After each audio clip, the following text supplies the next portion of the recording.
Popes John Paul II and John XXIII were canonized in a ceremony at the Vatican yesterday.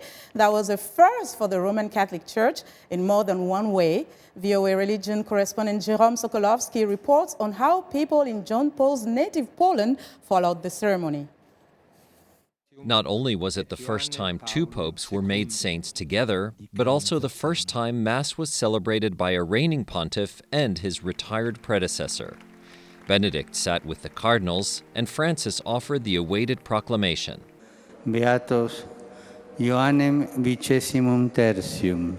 We declare and define Blessed John the 23rd and John Paul II be saints, and we enroll them among the saints, decreeing that they are to be venerated as such by the whole Church. In universa ecclesia, inter santos pia devotione recoli devere.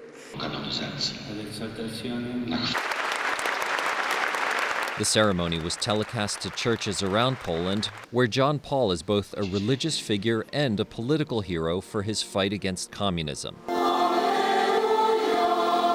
This is the shrine of the Pope known in Poland as Jan Paweł II, who is their 31st saint, and some of his most devoted followers came here to watch the ceremony.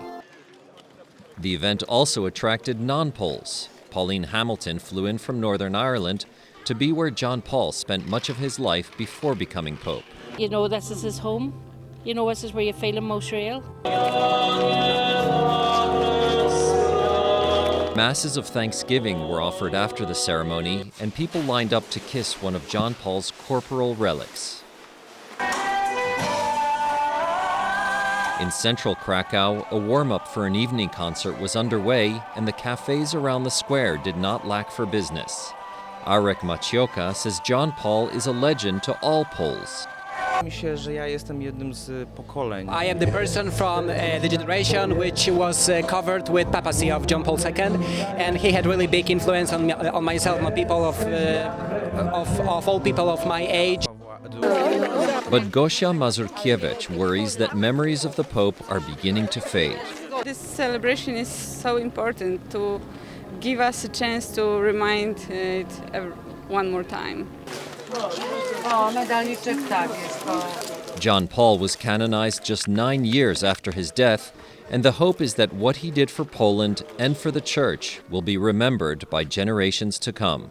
Jerome Socolovsky, VOA News, Krakow, Poland.